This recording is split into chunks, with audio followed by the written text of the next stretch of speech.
Hello दोस्तों, welcome back to my channel NEET with Alok में। तो आज आपको हम अंग्रेजी 2025 का मॉडल पेपर प्रीवियस ईयर का क्वेश्चन पेपर कराने वाले हैं। आप इसे मॉडल पेपर भी समझ सकते हैं क्योंकि आपके लिए नया ही है, जिसका कोड 316 HV है। इस सेम ऐसा ही पेपर आपको आएगा। ये हमारा फर्स्ट कॉपी है पिछले ईयर का पेपर का। यहाँ पे आपका अनुक्रमांक यानी पूर्णांक पड़ेगा, जो होगा XYZ डाल लेना और यहाँ पर अपना नाम लिख सकते हैं जो आपका नाम हो। तो फिर हमें 3 घंटे 15 मिनट का पेपर होगा जो 100 नंबर का होगा। तो अगर इसके बाद जब 20 तारीख को पेपर जो इंग्लिश का होगा 12th बोर्ड का, उसका सॉल्यूशन भी आपको 15 मिनट बाद मिल जाएगा। तो इसलिए आप हमारे चैनल को सब्सक्राइब कर लीजिए और वीडियो को लाइक ज़रूर कर दीजिए। तो हमारा जो फर्स्ट सेक्शन होता है, जिसमें सेक्शन ए आता है, जिसमें एक पैसेज हमें दिया होता है। इस पैसेज को पढ़ना होता है, फिर इसके आंसर हमें दिए होंगे।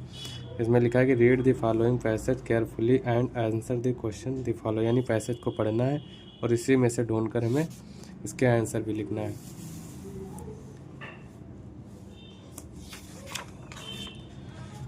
तो हमारा जैसे first question, why does the man who hits his thumbnails with a hammer talk to himself, यानी हमें ये जो क्वेश्चन दिया है इसका आंसर हम इसी से ढूंढकर लिखेंगे। जो हमारा 3, 9, 3, 12, 3, 15 यानी 15 नंबर का पैसेज होता है। आपको ये फ्री के नंबर समझिए, क्योंकि आपको सिर्फ पैसेज पढ़कर उसी में से देखकर उत्तर लिखना होता है। फिर हमारा यहाँ से सेक्शन भी राइटिंग का स्टार्ट होता है। इसमें हमारा फर्स्ट आता है आर्टिकल। हमें एक आर्टिकल याद कर लेना है और आर्टिकल उसके बारे में लिखना है, जो हमारा सेक्शन बी में आता है।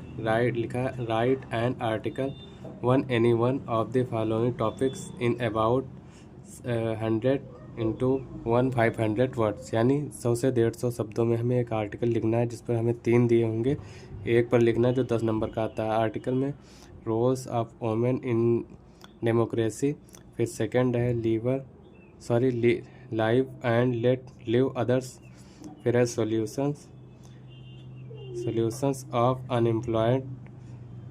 अनएम्प्लॉयमेंट पर लिखना है। मैं मतलब 3 दिए हैं, किसी एक पर लिखना है जो आपको आता है और इससे लिख सकते हैं। फिर हमारा 10 नंबर का एक आता है राइटिंग, यानी एक लेटर लिखना होता है, जिसमें लिखा है suppose you are Rohit and you live in the area flooded with water, Acetyl commodities are not reaching there. Now write a letter to the DM of your district requesting him to intend relief work in your area, यानी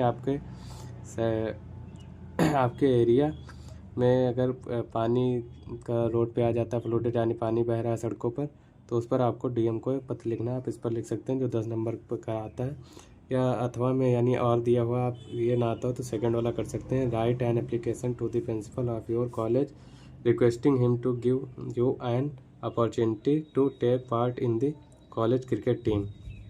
तो आप दो में से एक कर सकते हैं। फिर हमारा सेक्शन सी यहाँ से स्टार्ट होता है। ये भी 10 नंबर का आता है, यानी 30 नंबर, हमारे 40 नंबर। तो समझो अगर हम मेन टॉपिक याद कर लें तो उसी में से आता है। इसमें हमें पाँच क्वेश्चन करने होंगे जो 2 नंबर के होते हैं। फर्स्ट है कि a person with narrow religious views in college, यानी हमें जो अनेक अर्थ का एक शब्द लिखना है, यानी कोई सेंटेंस दिया हुआ तो उसका एक शब्द लिखना है। जैसे जिसका कभी अंत ना हो तो उसका अर्थानंत होता है। इसी तरह इसमें लिखा है कि a person with narrow religious views is called, इसे क्या कहते हैं? फैंटिक बोलते हैं इसे। तो हमारा ये चौथा सही हो जाएगा। फिर है दी फेयर्स इन दी ऑफिंग मेंस, तो इसका जो आंसर हो जाएगा हमारा सी लाइकली टू हैपन, तो हमारा ये बी का थर्ड सही हो जाएगा। फिर हमारा है दी सिनोनिम्स, यानी इसकी पर्यायवाची लिखनी है दी सिनोनिम्स। तो वाइल का पर्यायवाची हमारा हो जाएगा मॉन, तो हमारा इसमें का सेकंड सी का सेकंड सही हो जाएगा। फिर है which word the in this sentence in an error, इसमें हमें गलती ढूंढनी है। इसमें क्या गलती है, he is worried is in his father illness, तो इसमें ओराइड जो लिखा है ये इसमें एरर है, तो हमारा ये सही हो जाएगा। फिर हमारा आता है दी एटोनम्स यानी विलोम शब्द लिखना है, तो माइल्ड का विलोम शब्द से सेवर्स हो जाएगा, तो हमारा इसमें ई का चौथा सही हो जाएगा। फिर हमारा ये होता है change any one of the following into indirect speech, मतलब डायरेक्ट से इनडायरेक्ट में करना होता, तो हमने फर्स्ट वाले का आपको लिख दिया है। इसी तरह सेकेंड में combine one of the direct, इसमें डायरेक्ट में करना होता है इनटू सिंपल सेंटेंस, तो हमने फर्स्ट वाले का इसका भी आंसर लिख दिया है। फिर हमारा आता है C transform any one following as direct, यानी एक को ट्रांसफॉर्म करना है, तो डोंट अब्यूज अदर को हमने इसे ट्रांसफॉर्म कर दिया है। फिर correct any one of the following sentence, तो एक शब्द को करेक्ट करना है, तो सेकेंड वाले को करेक्ट किया है, आपको पता चल गया इसमें क्या है, तो आप देख लीजिएगा। फिर है कि ई नंबर क्वेश्चन है जो 5वां क्वेश्चन, इसमें कौन सा दो में से एक सही करना होता है। इसमें क्लियर मीनिंग क्या है, तो लेटर ये क्लियर मीनिंग इसका होगा, लायर एक क्लियर मीनिंग है, इसका अलग से लिख दिया। फिर हमें 6 नंबर क्वेश्चन में एक सेंटेंस इसको इंग्लिश में ट्रांसलेट करना होता है, ये ट्रांसलेट 5 नंबर का आता है, इससे कर लीजिएगा। फिर हमारा सेक्शन डी यहाँ से स्टार्ट होता है, 4 नंबर के 4 क्वेश्चन करने होते हैं, सॉरी 4 नंबर के 2 क्वेश्चन, मैंने 4 क्वेश्चन दिए होंगे, इसमें 2 क्वेश्चन करने हैं, अथवा में फर्स्ट दिया फिर सेकंड दिया, आप इसे कर लीजिएगा। फिर इसी तरह हमारा 8 नंबर क्वेश्चन भी है, इसमें हमको 7 नंबर का एक क्वेश्चन करना है, 2 में से एक क्वेश्चन करेंगे तो 7 नंबर पक्के हो जाएंगे। फिर 9 नंबर इसमें एक पोएम दी जाती है, और पोएम का को आंसर दिए जाते हैं, फिर 6 नंबर के होते हैं 3 क्वेश्चन। फिर इस पर एक सेंट्रल आइडिया लिखना, my mother in at 66 road side stand aunt Jennifer tigers, आप किसी पर लिख सकते हैं।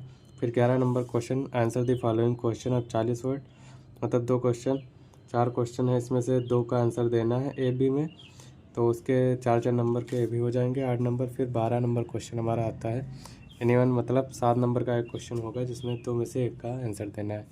तो उम्मीद करते हैं आप लोगों को वीडियो समझ में आई होगी, और कल का जो पेपर है 20 तारीख को आपको 2026 इंग्लिश का पेपर जो होगा उसका सोल्यूशन आपको 15 मिनट में इसी चैनल पर मिल जाएगा, इसलिए आप लोग हमारे चैनल को सब्सक्राइब कर लें और वीडियो को लाइक कर कमेंट ज़रूर करना। धन्यवाद।